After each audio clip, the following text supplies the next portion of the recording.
Hello everyone, welcome to this video. Today I'm going over another teaching game that I played with my student.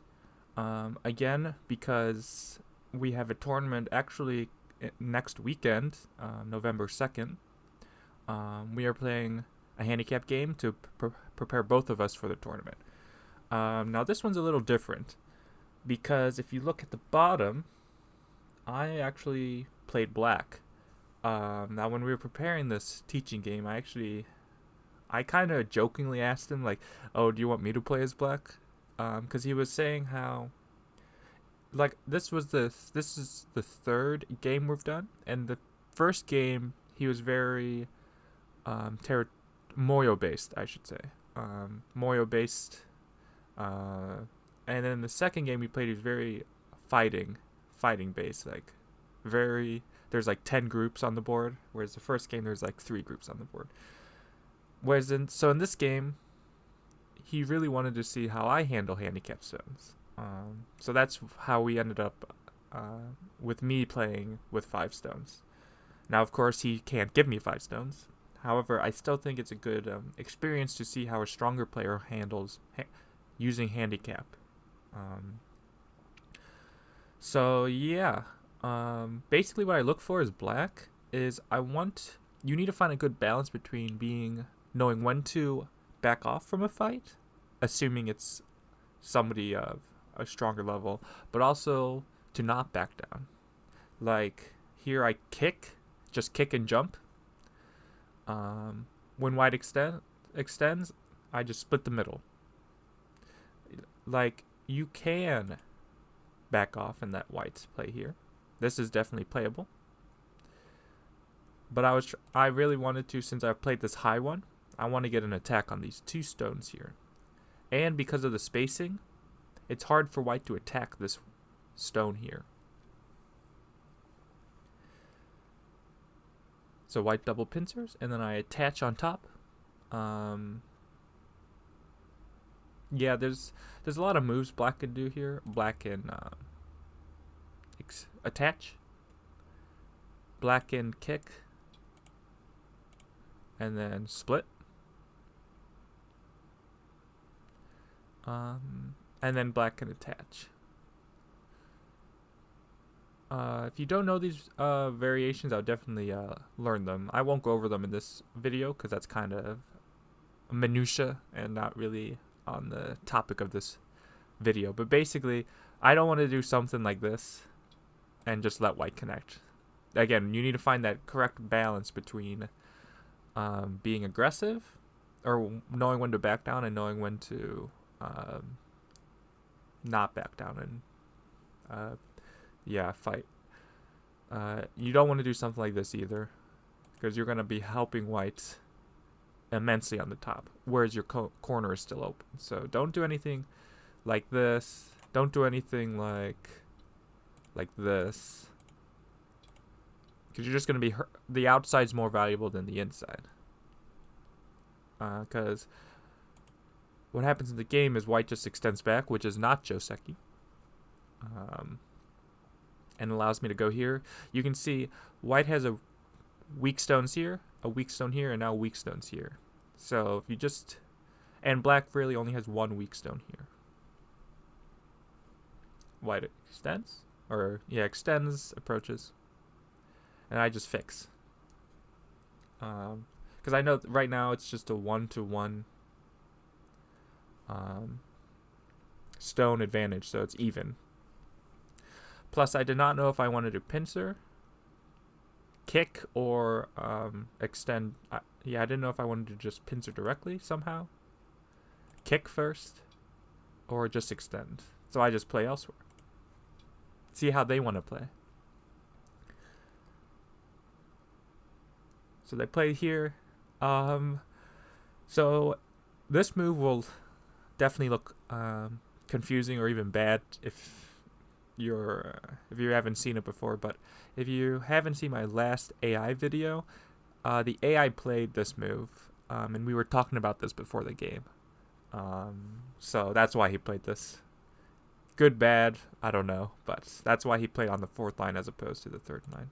If you play on the 3rd line, there's definitely more of a connection for the corner, and you can jump out, and you can extend. So it's much more flexible than this move, which is really only looking at the outside. I play down, seal my corner. Again, don't touch the stone. Don't want to touch the stone. It's gonna make it much stronger.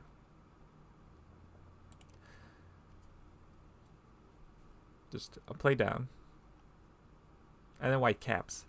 I think this move's okay, but you can see white's really not setting up any potential points. White's really just trying to attack black, which you do have to do as a white in a handicap game. But you'll see I play this knight's move. He peeps, and then I just jump. So I think... So he needed to have... I think he needed to have the foresight, and I think he needed to peep first. If I answer, and then he can come back. But by playing this first, and then going here, and then peeping, of course, I'm not going to let him surround me, so I'm just going to jump. And now, even though he can cut, I think that peep is okay. And then that's a good move. Although I think he should just cut. Again, you're in a handicap game. You can't just back down. You have to be willing to fight. Because the corner is not alive yet, so if I live somehow, you can come back anyways. So, and especially when this fight is good for you as white. So white's too passive. Even though it looks good, it's too passive. And I think that there's a good... You'll see this is a good story of the game for white. Is white shape is really good in this game. Like, really good. But you can't just play good shape and expect to win. Maybe against, like, if this was an actual, like, 5 stone difference in skill, like he was playing somebody that he could actually give 5 stones to, then maybe that's the case. But white needs to be the one to play, not necessarily overplay or play overly aggressive, but white needs to start fights. So by playing this, white's backing down from a fight. So I just live in the corner. I don't know why this move looked like, if I had played here, this would be a normal spot I would want to play anyways. So I didn't want to make this exchange though, because it has a big effect on this side of the board. So I just wanted to play this move. Not sure if it's good or not. Any other move I saw kind of left... This move felt annoying. So that's why I did this one. Because then this move is not as annoying, shape-wise. Then white goes here. Again, white's really emphasizing shape, but he's not making any points. He's not going to use his good shape to attack anywhere. Because I just jump. Right, so white... So we need to evaluate what did white gain from this attack here. Well, black's connected out. This white group's floating, and white has some thickness, but didn't make any points with it. So white jumps. Again, white needs to fight. White needs to fight. This move looks good because it's building the top, but this is going to be white's only prospects in the game. And I peep and then just extend, kind of not caring about the corner, just trying to quickly get to my friendly stones. And you can see that this area is actually very wide. Like, if white doesn't add a move, it'll only become 4th line territory. But if white adds a move in Gote, it's still invadable. Right? I don't know how. Maybe this is the best spot, but even still, black can really... There's a lot of Aji here. Even this peep. Because white played so passively, there's this peep that white needs to look out for. And yeah, so... Yeah, because this leaves this peep here, this jump's not that good. White attaches. And then extends. Now, white lost a ton of Aji if white doesn't do something with these exchanges now, because without these exchanges, white can maybe pincer here. Maybe white can go here. Maybe white can invade the 3-3, maybe attach. So once white decided, okay, I'm going to play this move as, like, to use the Aji in the corner, white needed to capitalize after that. So what did white gain from these exchanges? I'm not really sure. Like, white can extend, but maybe even cut once. But black's gain is much better than what white's getting. So white really needed to just be patient. You know, if white goes elsewhere and black adds a move, okay. There's still Aji there, and I get a free move elsewhere. So this was too quick. I wonder if white didn't see the clamp and just saw like Hane here, and like this would be good for white, of course, but black's pretty solid, so black's gonna see the clamp. So white just ignores. So of course now I kick, and white ignores again. This move, again, white's trying to still attack this group, but it's very hard. It's very hard. Because I just extend, which, like, white could attach and cut to make a base. Like if black Ataris, white can Atari here. And this would be decent for white, actually. Now, this isn't the only thing black can do, but regardless, attaching here is a very big move because of the attach and cut. It's not clear what black can do other than capture because of this stone here and because of these ally stones that white has. Yeah, maybe, I don't even know. Atari and connect, I don't know. That's a big gain territorially for white, though, so definitely attach. White needs to make a... White isn't defending himself before trying to attack. And you can see once black extends here, white has no base, black has a base. So any attack white does is going to probably be futile.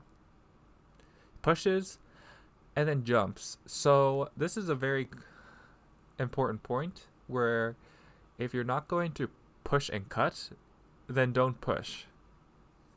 Because let's say white just jumps. When black extends, this is only one stone, so white is not indebted to this one stone. You know, white can just give up the one stone. And again, white actually has gained something on the top because white added a move to protect the top. So one, white would never make this... If white was planning on giving up the stone, it's a lot harder once white adds this move because it loses points. So let's say white... Yeah, oops. Let's say white, I don't know, just gives up those two stones. White can do this later as endgame. You can see it's a 2-point swing. Whereas if white goes here, white loses, I believe, 3 points. 3 points or just 2 points? Just 2 points, okay. But you can see that it loses points because it's white's giving up 2 stones right here as opposed to just 1 stone. So only push, white should have only pushed if he was going to cut. Which I think he should cut. He played super solid here that I don't know why he's afraid of a fight.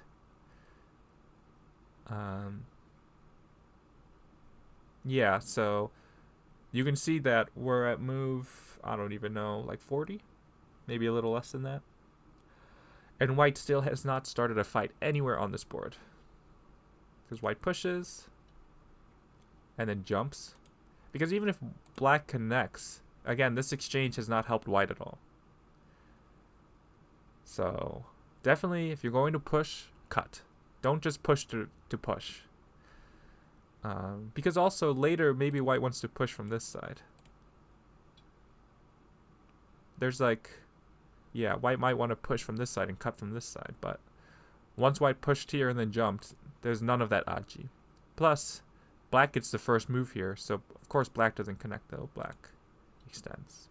So always, if you're going to push, make sure you push and cut. It's the same thing here in the upper left.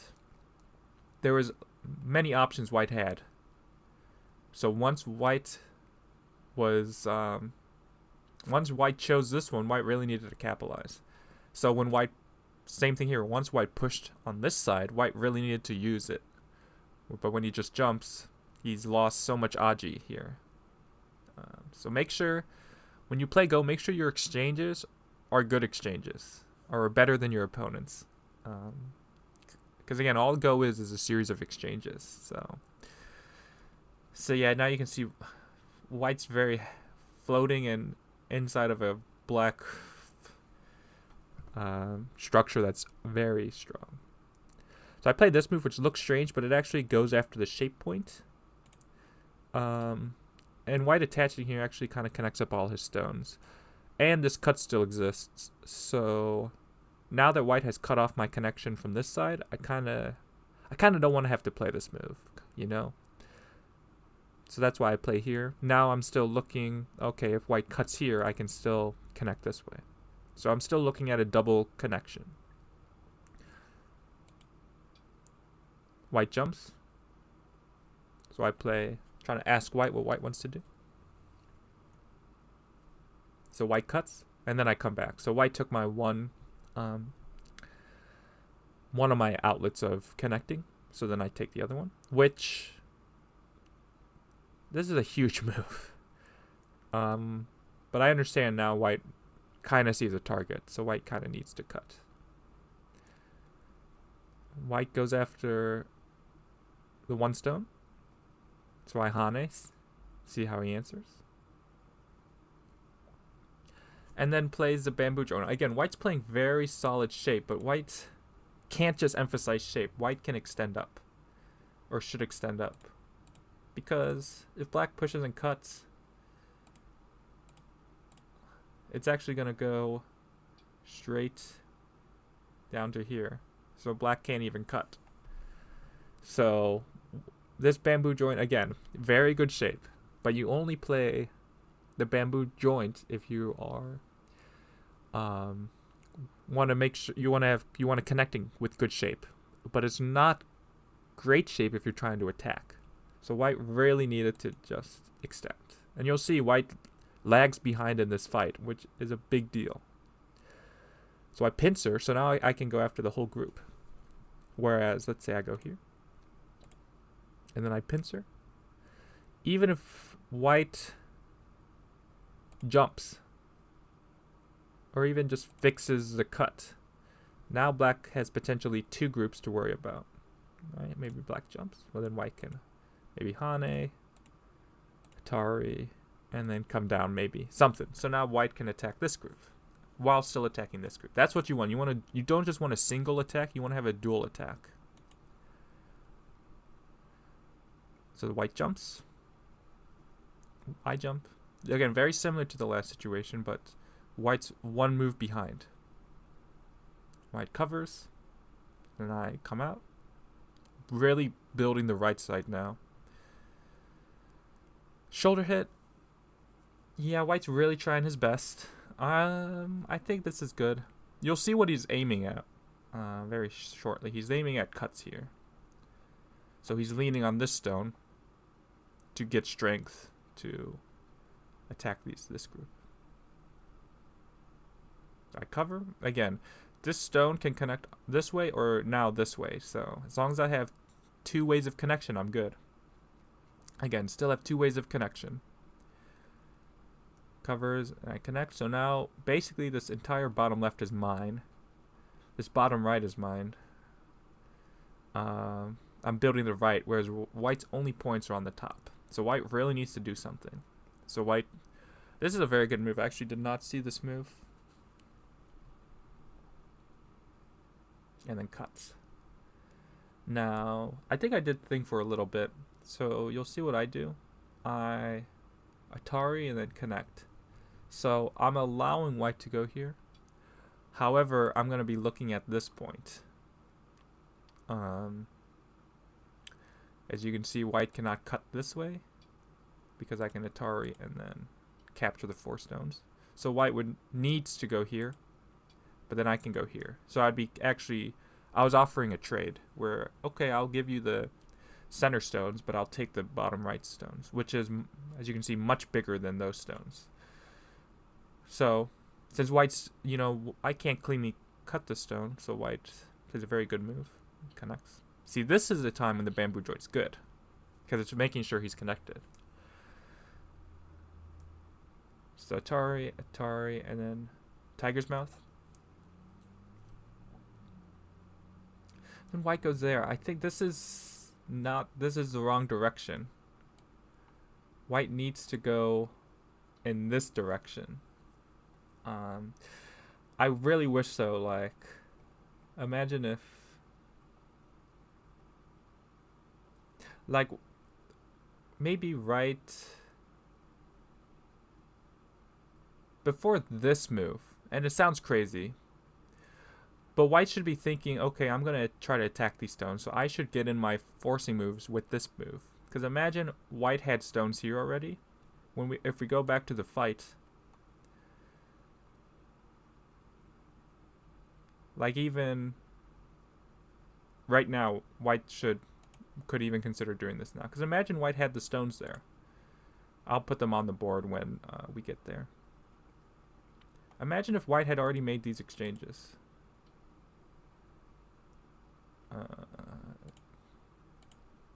Earlier. You can see how much of a difference that makes in this fight.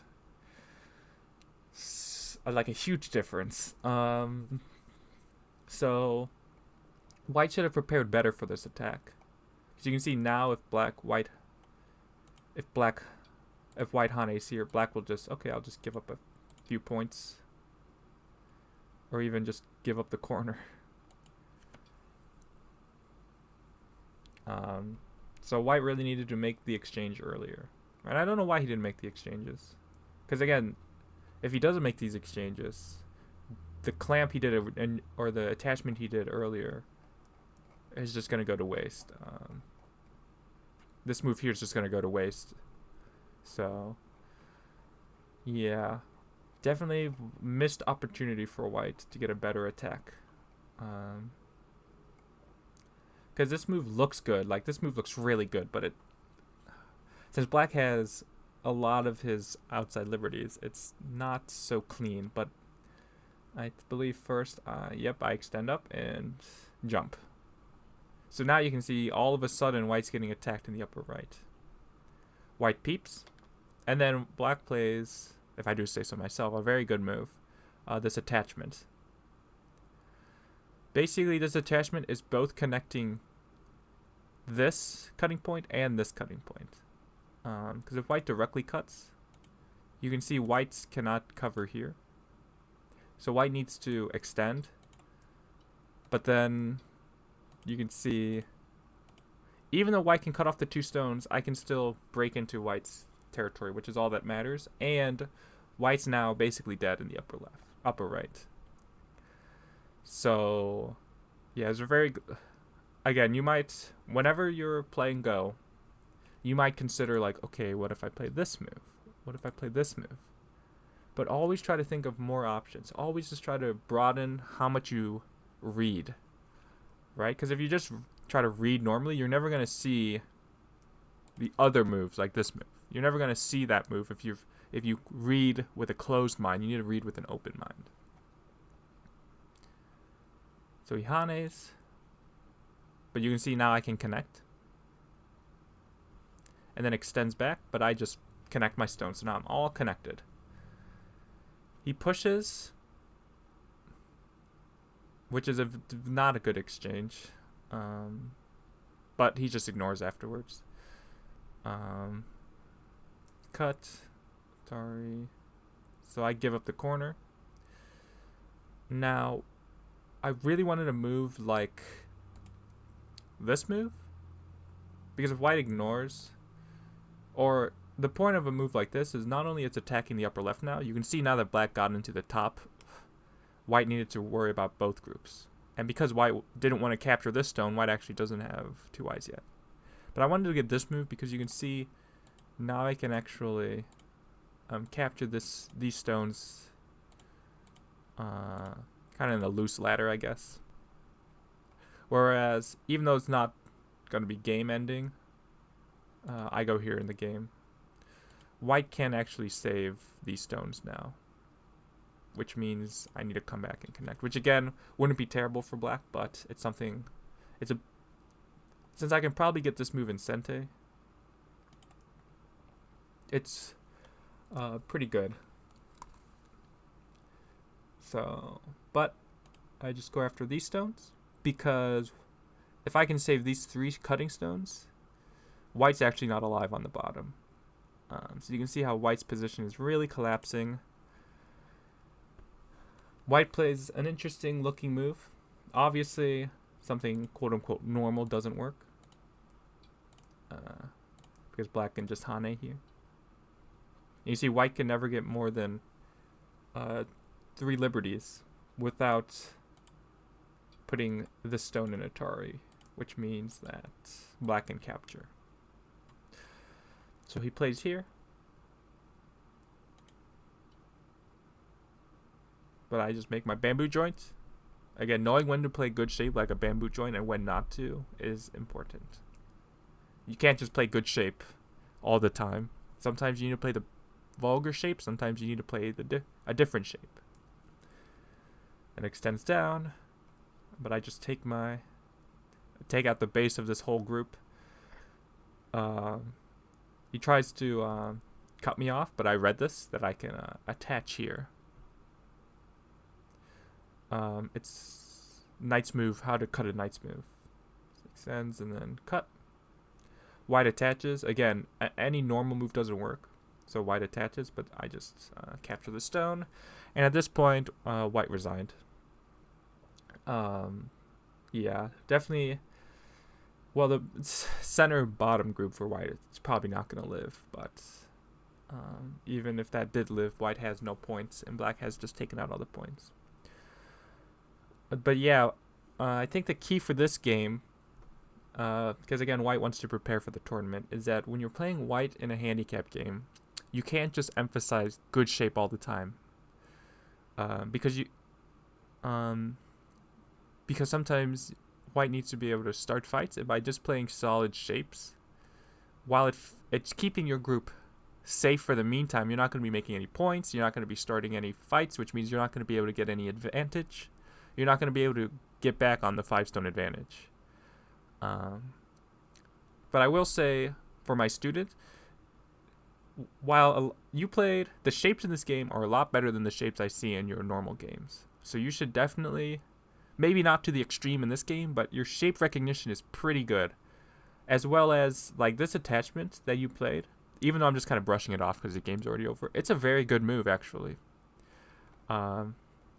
And this move right here is it's like a very good move, actually. It just happens to be when the game's already over, so I think your shape recognition is very good. Just, you gotta know when to play good shape versus bad shape. Because sometimes the bad shape is the better shape. And always, like in the upper right when you jumped as opposed to double approach, you got to be able to start fights. And where else was it? Oh yeah, and you also need to better prepare for fights. Like at the end of the game, if you had already made these exchanges here, the complexion of this fight would be completely different. And then even earlier, I'll do a little bit quicker. Like if you wanted to play this jump, you needed to set up you needed to prepare better for the fight. You know, like maybe black does this and then bam. Like now you've prepared yourself for a fight. So make sure you prepare yourself for a fight as well. That's very important. Because, you know, at the start of the game, black has 5 stones, a 5-stone advantage. But you need to be able to make a local advantage for you in a fight. So, yes, definitely wanted to prepare better. But yeah, besides that, I think it was a good game. it was a fun game as well. Yeah. So if you have any questions, please let me know in the comments. If you have any comments that you want to let me know, please leave them down below. I hope you enjoyed the video, and I'll see you in the next one.